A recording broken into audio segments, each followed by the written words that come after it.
오늘 말씀은 누가 우리의 이웃인가 라는 말씀으로 요한복음 21장 15절에서 17절 말씀 다 같이 보도록 하겠습니다.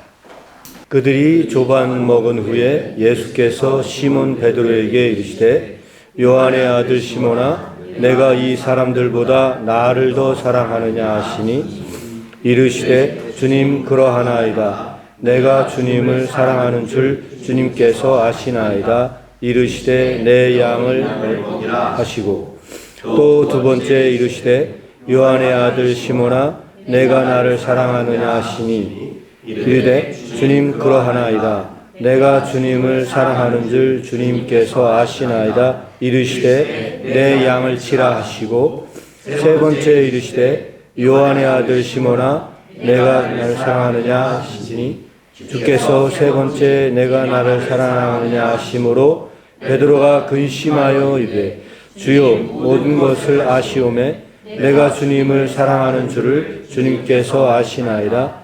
예수께서 이르시되 내 양을 먹이라. 아멘.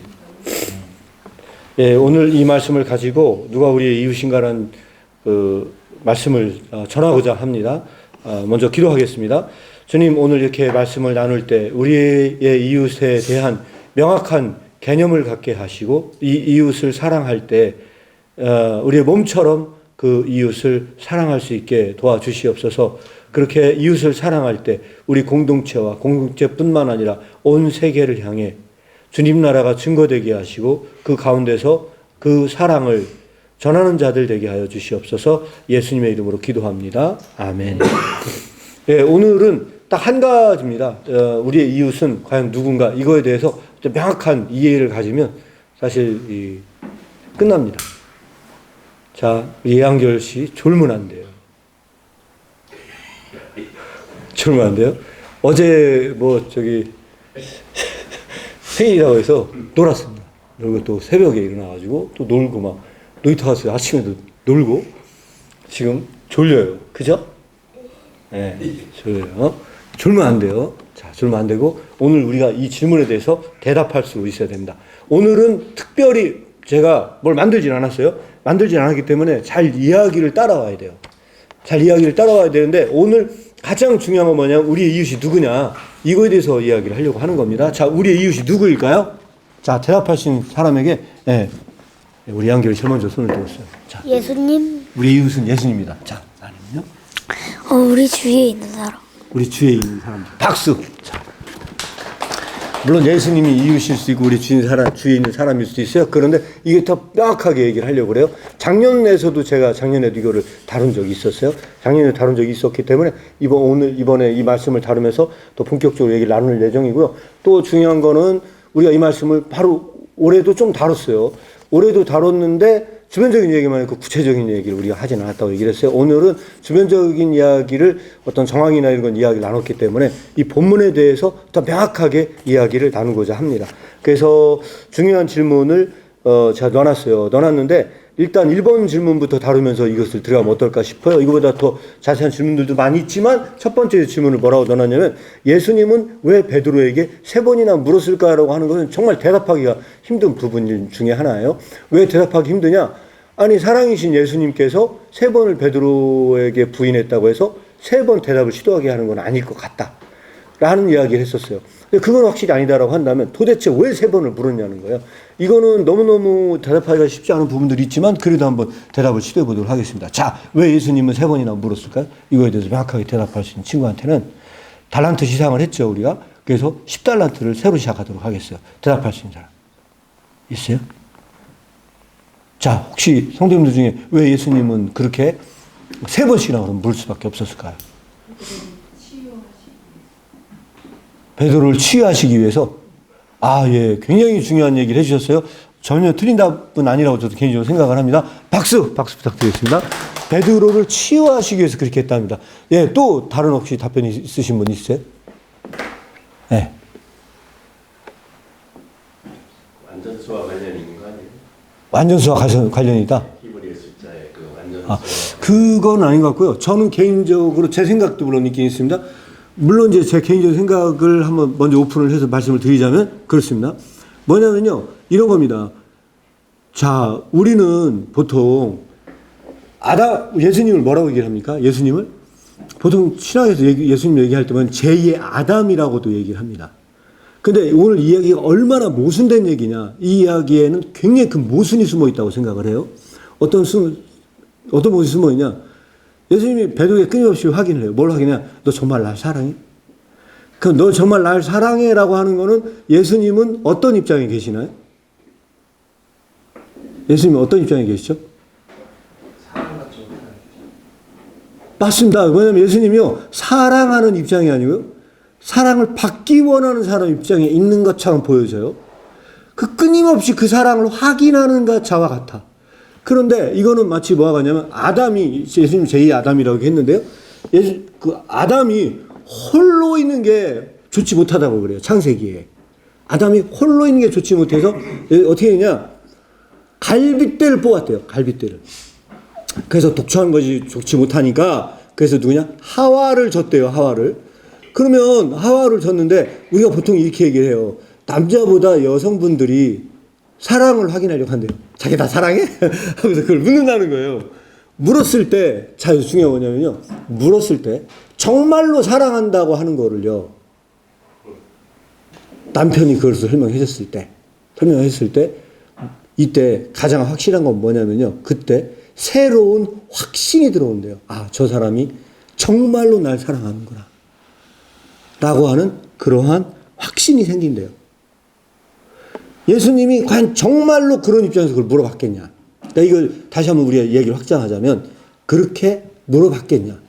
그러면은 마치 예수님은 그 부부 중에 아내가 돼가지고 아내가 남편의 사랑을 확인한 것처럼 정말 날 사랑해라고 물어보는 것처럼 그런 입장에서야만 하는 것인가? 라고 하는 게 좀 이상하다는 거죠. 왜? 예수님은 사랑받기 위해 오신 분이 아니고 사랑하러 오신 분인데 막상 그렇게 물어본다고 했을 때 이게 말이 되냐는 거죠. 그래서 여기서 일종의 어떤 그런 모순이 숨어 있는 것 같다. 라고 말씀을 드려요. 그럼 이걸 하나 더 말씀을 드리면 이건 어느 정도의 모순과 똑같냐? 이거와 똑같다는 거예요. 침례 요한이 예수님에게 뭘 베풀었어요? 침례를 베풀었어요. 그러면 예수님은 침례를 받을 입장입니까? 예수님은 침례를 해야 되는 입장인가요?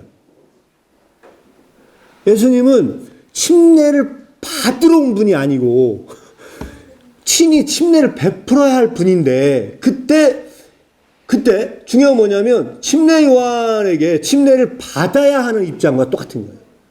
예수님은 사랑을 하러 온 거지 사랑을 받으러 온 입장이 아닌데 불구하고 요한복음 21장 맨 마지막 절에 베드로에게 내가 나를 사랑하느냐고 하는 이 물음은요 말이 안 되는 것처럼 보여져요.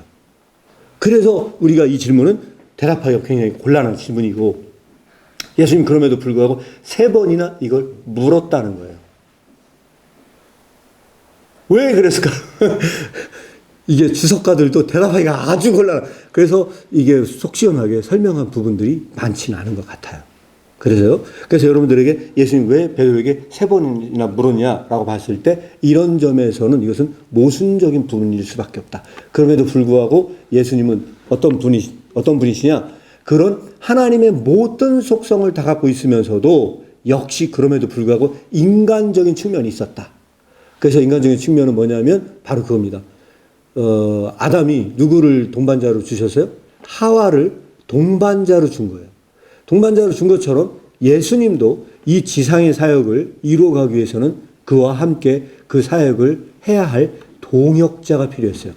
그래서 예수님의 맨 마지막에 해야 될 이 이야기는요, 바로 그런 동역자를 세워가는 가장 중요한 원리를 제공한다는 면에서 저는 이것은요, 리더십이라고 생각해요. 리더십. 요한복음 21장은 리더십이고 이거를 경영학적인 용어로 얘기하면요. 저는 권한의 위임이라고 생각해요.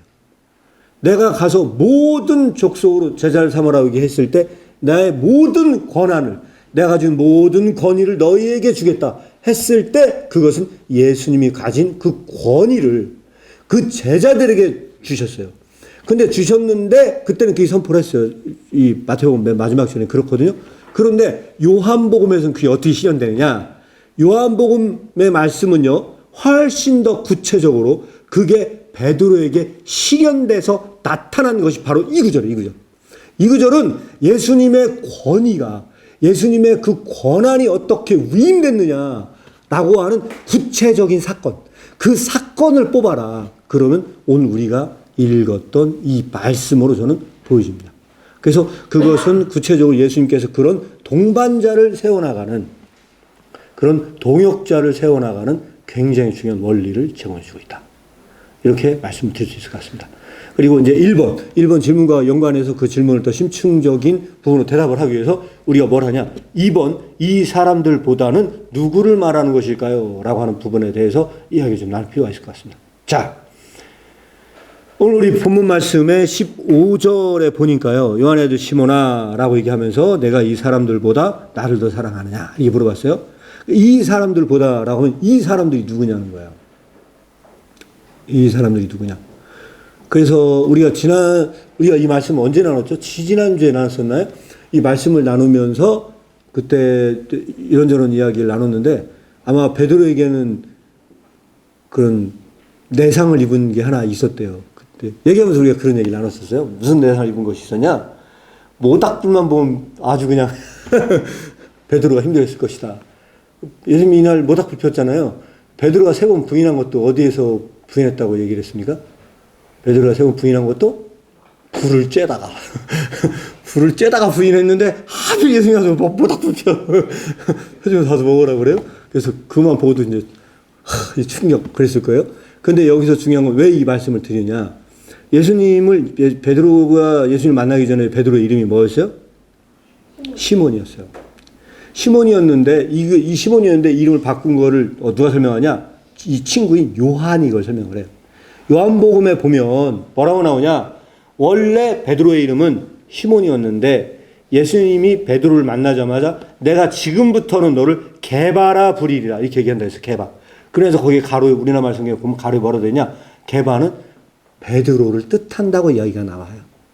그러니까 베드로라는 이름은 예수님께서 지어준 이름인데 근데 하필 물고기 잡으러 갔을 때는 예수님께서 베드로라 부르지 않고 시몬이라고 부르면서 그게 과거의 사건을 기억나게 하는 이름을 불러요. 너는 과거에 시몬이었어! 라고 하는 거를 기억나게 하는 것처럼 마치 이거는 그의 배신했던 자리, 그가 예수님을 거부했던 자리를 생각나게 해주는 것처럼 보여져요. 그러고 나서 그때 물어봐요. 너 정말 날 사랑해? 라고 물어봤을 때 그때 뭘 비교해서 설명해 주고 있냐? 이게 바로 이 사람들보다예요. 자, 그러면 이 사람들은 누구일까요? 같이 있던 제자들. 같이 있었던 제자들이요? 아, 예. 맞습니다. 박수! 자, 같이 있던 제자들이요? 그럼 여기서는 정확하게 누굽니까? 이 사람들보다는요? 누구랑 지금 물고기 잡으러 갔나요?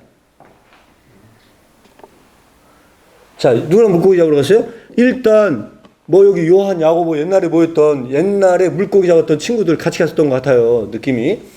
그 사람들도 다 우리는 예수님 제자가 되긴 글렀어. 이제 하고 다시 과거로 한 거예요. 과거로. 다시 회개해서 사람 낚는 어부가 아니라 진짜로 그냥 어부가 되는 게 맞아 하고서 모든 절망적 상태에서 그들은 과거로 갔고 그 과거로 간 그들에게 예수님은 과거의 이름을 불러줬어요. 아마 베드로라고 이름 불렀으면 좀 부담됐을지도 모르겠어요. 너는 사람 낚는 어부가 아니야. 지금 과거로 갔으니까 너는 시몬이야. 이제 그래서 예수님은 시몬이야 이름을 불러줬는 것 같아요. 어떤 의도인지는 모르겠으나 우리는 그렇게 생각할 수 있을 것 같아요. 그러면 그 사람들인 것 같아요. 그 사람들인 것 같은데 왜 이 구절이 그렇게 중요할까요?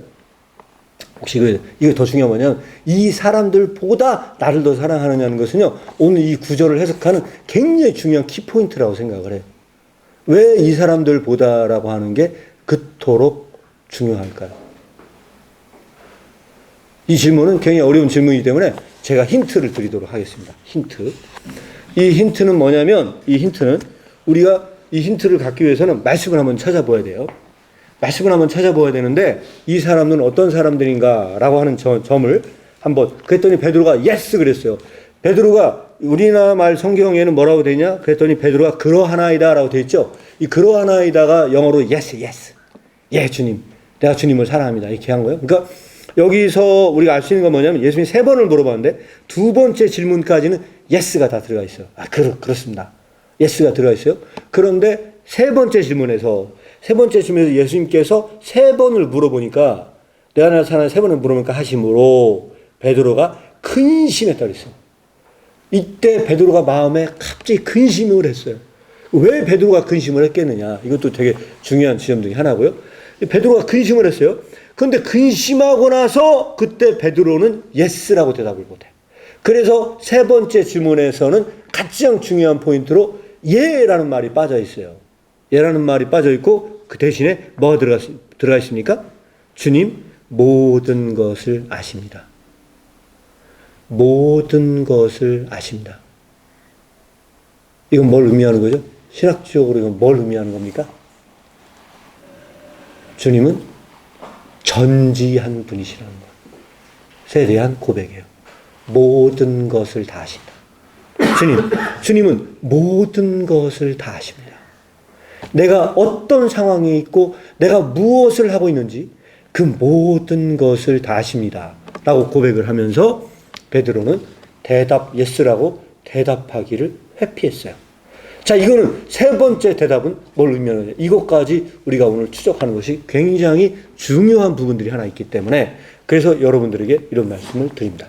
그런데 여러분들에게 드리려고 하는 힌트는 바로 요한일서의 말씀이에요. 요한일서 역시 똑같은 요한의 글로서 되어 있어요. 그런데 똑같은 이 요한이 요한일서 4장에 뭐라고 이야기를 하고 있냐면 4장 20절에 이런 말씀을 하고 있습니다. 4장 20절 한번 제가 읽어드리면 이렇습니다. 누구든지 하나님을 사랑하노라 하고 그 형제를 미워하면 이는 거짓말하는 자니 보는 바 그 형제를 사랑치 아니하는 자가 보지 못하는 바 하나님을 사랑할 수 없다.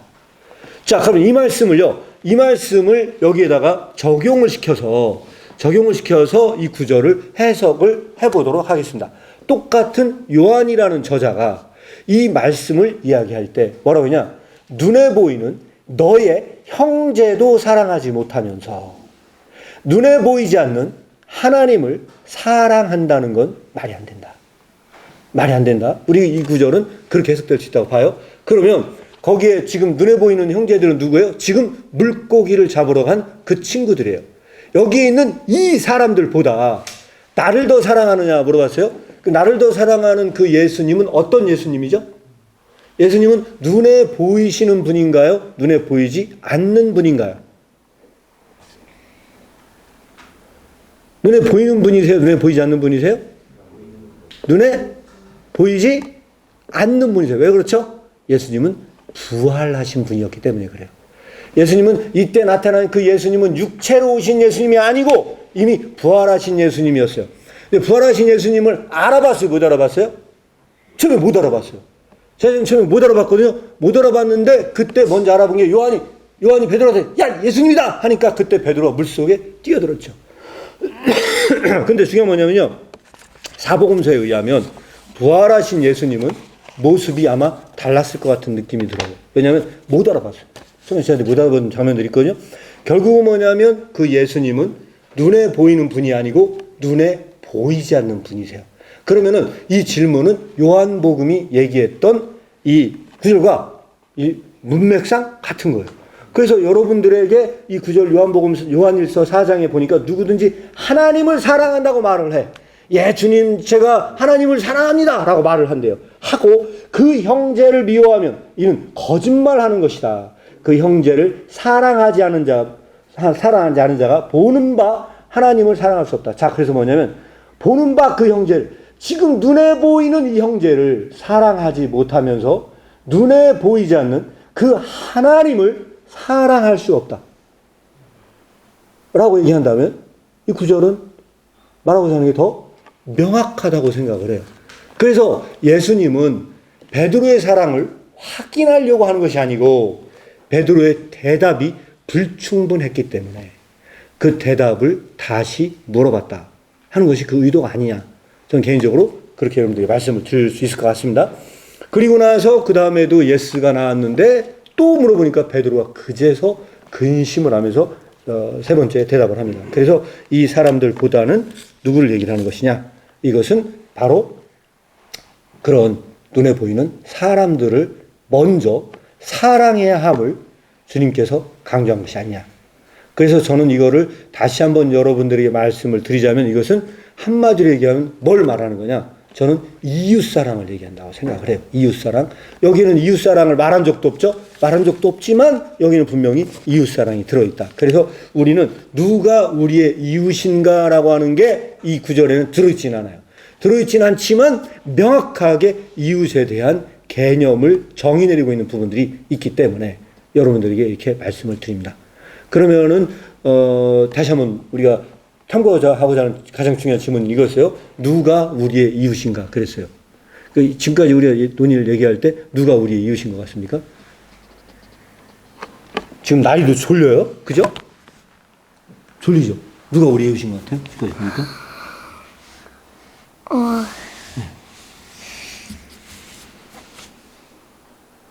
다들 잠을 늦게 잤다가 새벽이라서 놀이터 가서 놀았어요. 정신이 없어요. 자, 누가 우리 이웃이죠? 이웃인 것 같습니까? 지금까지 나눌 때.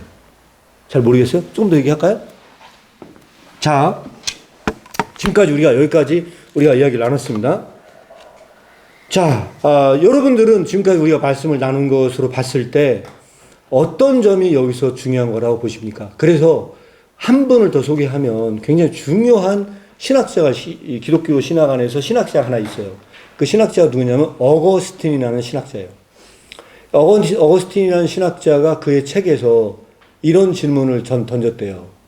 내가 하나님을 사랑할 때 나는 무엇을 사랑하는가? 라는 질문을 던졌대요. 자, 어스틴만큼 고민을 하지 않은 대다수의 많은 사람들에게 이런 질문을 던지면 아마 우습고 끝낼지도 몰라요. 하나님을 사랑할 때 하나님을 사실 뭘 사랑해? 라고 얘기할지도 모르겠어요. 그런데 왜 어거스틴은 내가 하나님을 사랑할 때 나는 무엇을 사랑하는가? 라는 질문을 던졌을까요? 그것은 뭐냐면 오늘 이 주제와 굉장히 관련이 깊습니다. 왜냐하면 우리가 하나님을 사랑한다는 건 눈에 보이지 않는 하나님을 사랑한다고 고백하는 거예요. 그럼에도 불구하고 오늘 구절에 의하면 이렇게 해석될 수 있어요. 눈에 보이는 네 형제도 사랑하지 못하면서 네가 하나님을 사랑한다고 하는 그 말, 그것은 거짓말하는 것이다.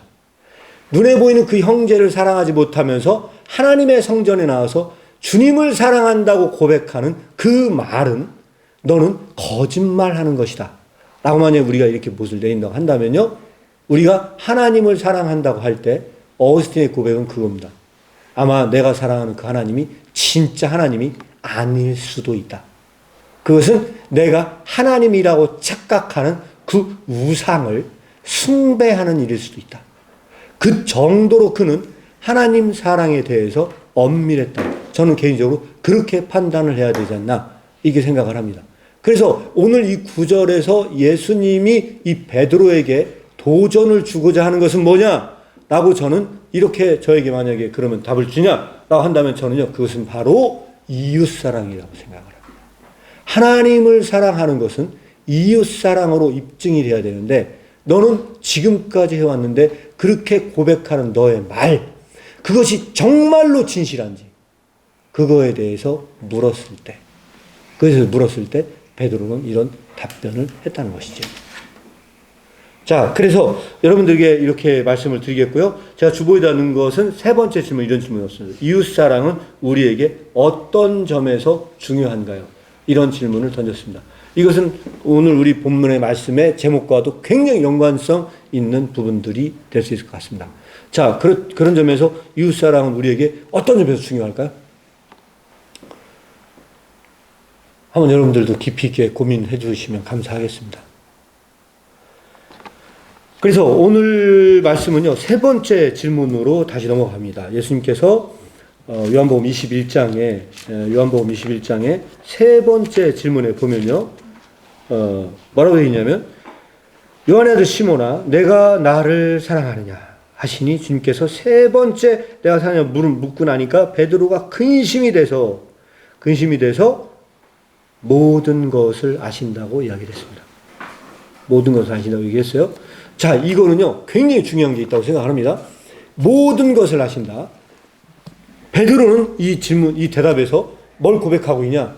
예수님은 전지한 분이라는 부분에 대해서 이미 인식하고 있었던 것 같아요. 자, 여기서 우리가 인간적 확신에 대해서 말씀을 드려볼게요. 먼저 우리가 이 질문에 대해서 인간적 확신이라는 게 뭐냐면요, 사랑받는 자. 남편과 아내 사이에서 아내가 물어봐요. 여보, 자기 나 사랑해? 그냥 정말 사랑하지 라고 하면서 매번마다 그 사랑을 확인하고 고백을 했을 때, 그때 사랑받는 자의 새로운 확신만큼 더 확실한 것은 없다. 사랑받는 자의 새로운 확신만큼 더 확실한 건 없어요. 그러면 사랑받는 자는 내가 사랑받고 있다는 그 확신에 거하게 돼요. 그것은 뭘 의미할까요? 역으로 그건 뭘 의미할까요? 그 절대적 확신. 내가 진짜 사랑받고 있어 라고 하는 그 절대적 확신은 뭘 의미하는 걸까요? 저는 역으로 그것은 뭘 의미하느냐? 그 사람은 사랑하지 않는다는 것을 입증한다고 생각해요. 나는 계속 사랑만 받고 있어. 근데 그 절대적 확신이 있다고 한다면요, 그것은요, 제가 봤을 때는, 사랑받고만 있지, 사랑하는 건 아니야.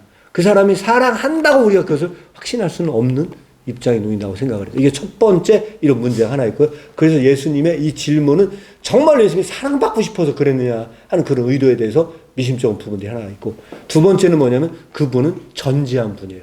전지한 분이라는 건 이런 겁니다. 우리가 보통 아무것도 잘 몰라. 상대가 나를 사랑하는지 몰라? 모르는데 그거를 물어봐요. 물음으로 인해서 상대가 사랑을 알 때는 새로운 지식이 들어와요. 근데 예수님이 어떤 분이세요? 전지한 분이라는 건 그가 대답하기 전에 그 모든 것을 다 아시는 분이세요. 그런데 그런 분이 네가 나를 사랑해라고 3번을 묻는 게 정말로 알고 싶어서 물었겠냐, 그거를. 그걸 정말로 알고 싶어서 물었겠냐. 그래서 이 부분은 우리가 보통 이해하는 그런 이해로 이해해서는 안 된다. 근데 그거를 가장 잘 알았던 사람이 누구였냐? 저는 베드로였던 것 같아요. 그래서 베드로의 3번째 대답은 굉장히 중요한 대답인데, 그것은 뭐냐면 그에게 예스가 빠졌다. 예스가 빠졌다는 것은 뭘 의미하느냐? 저는 이렇게 생각해요. 베드로가 이 질문을 받았을 때 눈에 보이는 이웃을 사랑하는 문제가 얼마나 어려운 문제인지, 그 과제 앞에서 그가 진짜 예스 하기가 쉽지 않았을 것이다. 주님을 사랑하느냐에 대한 질문에 대해서는 예스가 나오는데, 근데 진짜로 그가 눈에 보이는 이 사람들보다라고 얘기했을 때 그가 굉장히 많은 고민을 했으리라 생각을 해요. 근데 그가 쉽게 예스가 안 나왔을 때, 그때 주님께서 모든 것을 아십니다 라고 하는 것은 어떻게 보면은 약간의 대답에 회피인 것처럼 보이면서 그 전지한 예수님에 대한 고백이고, 그분을 어떻게 보면 의지하는 듯한 발언이라고 저는 개인적으로 생각을 합니다. 이렇게 제가 여러분들에게 말씀을 드리고요. 오늘 가장 중요한 질문은 이웃이 그렇다면 우리의 이웃은 누구냐 하는 질문에 대해서 대답을 하고 오늘 말씀을 마무리하고자 합니다. 자, 다시 한번 원래 질문 돌아가겠습니다. 그렇다면 누가 우리의 이웃이라고 생각하십니까? 우리는 이거에 대한 힌트를 또 어디서도 얻었느냐? 사실은 거반 죽어간 사마리아인을 구했던 사마리아인 이야기에서도 어느 정도 저는 힌트가 있다고 생각을 하고요. 그리고 이 이야기 속에서도 이미 다 힌트가 있어요. 그렇다면 우리의 이웃은 누구일까요? 여러분들 생각할 때는 누가 우리의 이웃이라고 생각하십니까? 예전에 목사님께서는 네. 우리 눈에 보이는 사람 이렇게 말씀하셨던 거 맞습니다. 그래서 여기서 가장 중요한 거는 그것을 다시 한번 상기시키려고 오늘 이 말씀을 꺼내 들었습니다.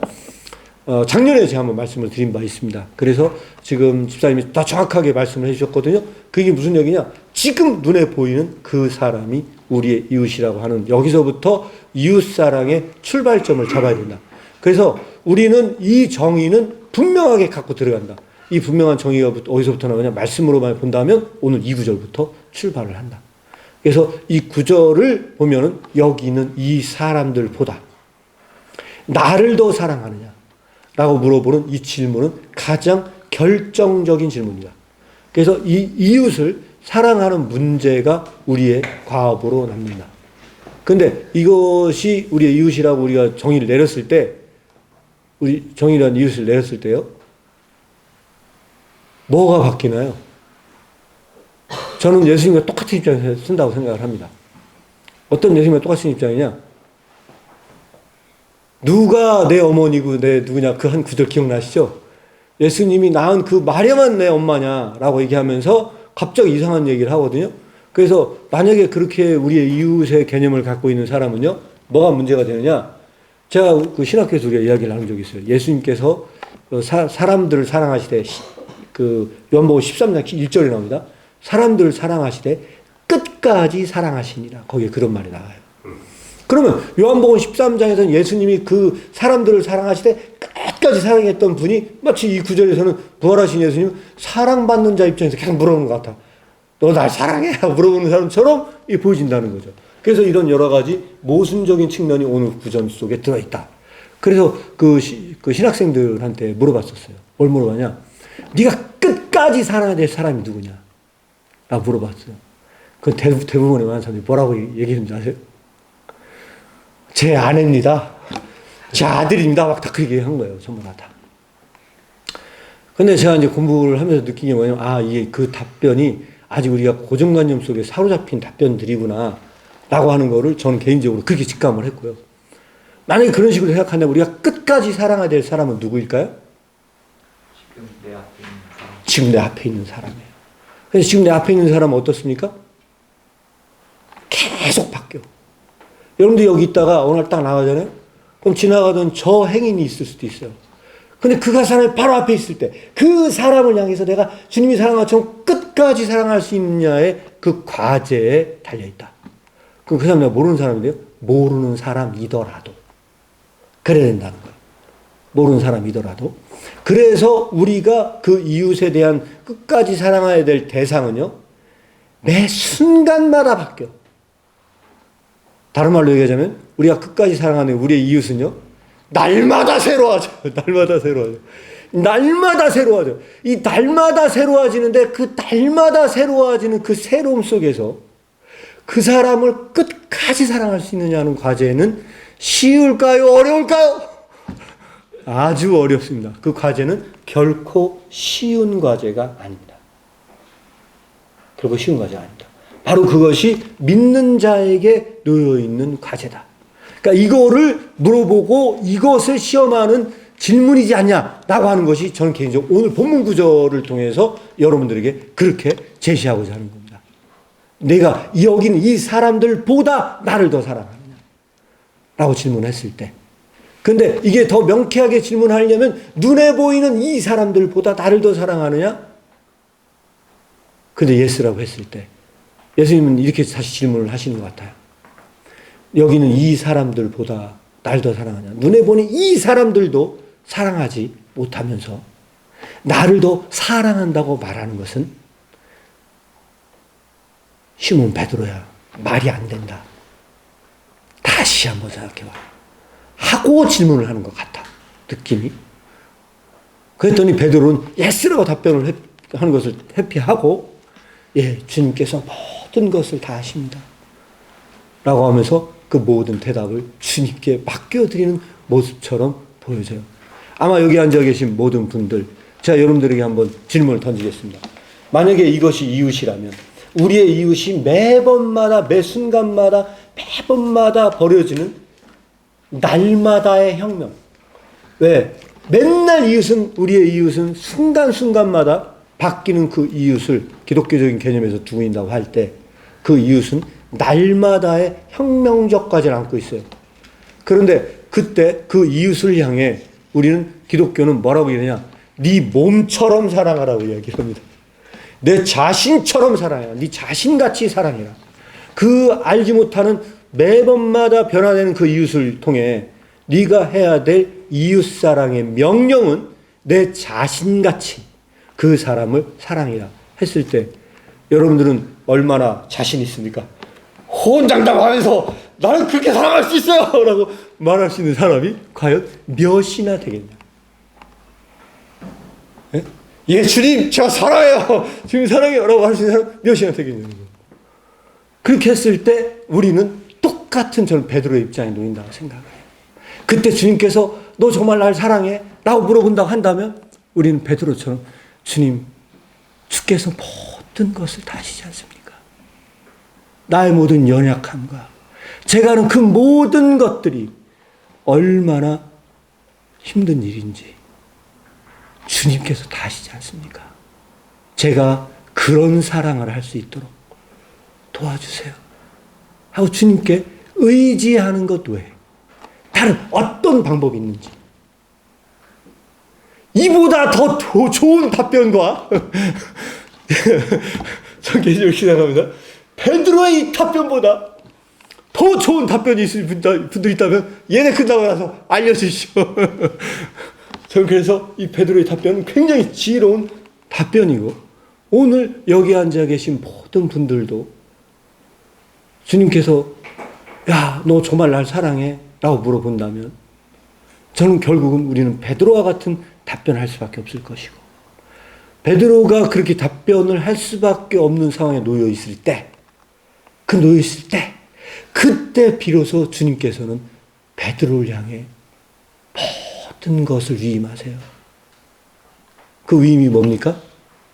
내 양을 먹이라, 내 양을 먹이라. 오늘 뭐라고 얘기했습니까, 여기? 내 양을 치라. 네, 내 양을 치라. 야, 이제는 나의 양을 네가 쳐. 라고 하면서 그 모든 것을 다 맡긴다. 이게 바로 권한의 위임이고, 그 예수 그리스도를 의지하고 그분과 동행하는 삶을 살고자 할 때 주님께서는 그의 사업을 다 맡긴다. 그래서 그런 것을 이렇게 이 말씀 구절은 나와 있습니다. 이것이 오늘 이 성경에서 분명히 말하고자 하는 것이고, 그래서 오늘 말씀의 제목, 우리 이웃이 누구냐라고 하는 것을 다시 한번 여러분들에게 말씀을 드렸습니다. 그러면 이렇게 우리가 얘기했을 때 주보에서 제가 여러분들에게 던진 질문처럼 이웃사랑 우리에게 어떤 점에서 중요한 것, 이런 점에서 본다고 한다면 이웃사랑은 뭐가 중요한 걸까요? 어떤 점에서 중요한 걸까요? 대답할 수 있는 사람 있어요?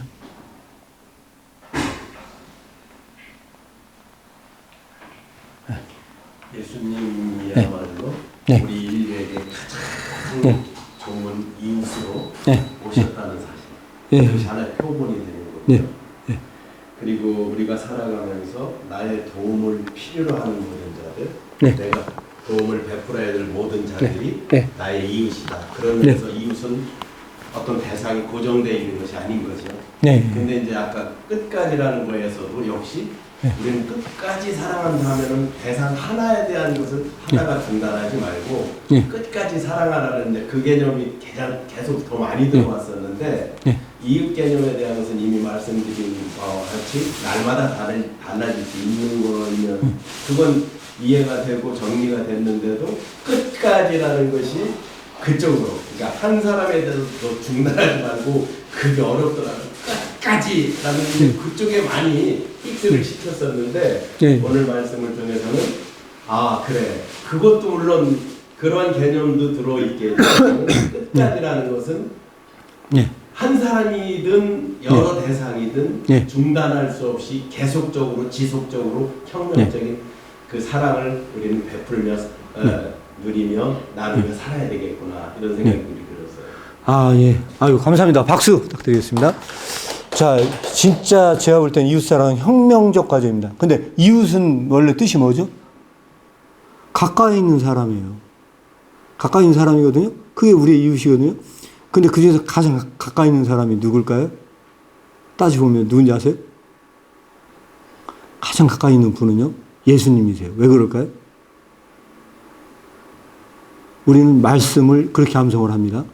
내가 그리스도와 함께 십자가에 못 박혔나니 그런즉 이제는 내가 산 것이 아니요 내 안에 그리스도께서 사시는 것이다. 그러면 예수 그리스도를 믿는 사람은요, 예수님은 어디에 계십니까? 내 속에 계셔요. 내 속에. 그러면 나와 가장 가까이 있는 분께서 내가 이웃을 사랑하도록 눈에 보이지 않는 그 하나님께서 눈에 보이는 이웃을 사랑할 수 있도록 도우세요. 저는 그렇게 생각합니다. 근데 이때 이게 왜 그렇게 중요하냐라고 만약에 저한테 말 묻는다면요. 내가 그렇게 이웃 사랑을 할 때 네가 있는 바로 그곳이 곧 하나님의 나라가 된다고 저는 생각을 해요. 그 사람에 의해서. 그래서 우리 찬양에서도 나오는 게 있잖아요. 내가 가는 곳마다 주님을 예배하는 자가 된다는 것. 그래서 그 사람에 의해서 가는 곳마다 그 현장 자체가 하나님 나라가 임하게 된다는 것. 그래서 저는 그게 하나님 이 세속적인 세계에서 천국이 이루어지는 길이라고 생각을 하고요. 이것이 요즘 용어로 얘기한다면요. 행복해지는 길이다. 그게 진짜 그게. 그래서 이거는 수동적인 과제가 아니고 굉장히 능동적 과제다. 능동적 과제로 가는 곳마다 우리가 이루어야 될 과제가 아니냐. 그러니까 이런 점에서 이것은 그냥 중요하지 않냐. 저는 개인적으로 그렇게 좀 판단을 내리고 있습니다. 카리스 교회 성도님들이 가는 곳마다 이 혁명적인 이웃사랑의 과제를 실천하는 분들이 되기를 축복합니다. 그래서 그 가는 곳이 하나님 나라가 되도록. 그래서 하나님의 나라는 여기 있다, 여기 있다 말할 것도 아니고 너희 중에 있다. 너희 중에 있다고 하는 것은 여러분들이 가는 그 현장 속에서 있다. 바로 이것이 현재화된 하나님 나라이고요. 제자된 자가 이 사명을 완성할 때만 하나님께서 이 권한을 다 위임했다. 다 권한을 위임했다. 그 사람에 의해서 그 양을 칠 수 있도록 하는 그런 부분들이 된다. 이렇게 여러분들이 결론을 짓고 말씀을 마무리하도록 하겠습니다. 그래서 그 2번 질문에서 네. 이 사람들보다가 이게 사람들보다라니까 분명히 사람을 지칭하잖아요. 예. 그럼 이제 베드로를 제외하고 나머지 네. 제자들을 가르친다면 상식적으로 우리가 이해하는데 헬라어에서 네. 이 그 중성으로 봤을 때 이 사람들이라는 것이 여기 성경에도 나와 있어요. 여기 그 네. 뭐지 이게 뭐라고 그러지? 그 주석에 예. 보면 또는 것들보다 했단 말이죠. 네. 그러니까 이 사람들보다라는 것을 중성으로 봤을 때는 이 잡은 물고기보다 이 물고기보다라는 것이 들어가 있다는 이야기들을 많이 하거든요. 신학자들이. 그러니까 두 가지로 볼 수 있는 거죠. 사람으로 봤을 때는 나머지 제자들을 말하지만 여기서 것들이라고 했을 때는 네가 이 작은 물고기보다 이런 생업보다 이게 총칭을 한다면 그런 의미죠. 네, 알겠습니다. 좋은 의견 감사드립니다. 한 주 동안도 이렇게 이웃사랑을 실천하면서 승리하는 삶 되기를 축복합니다.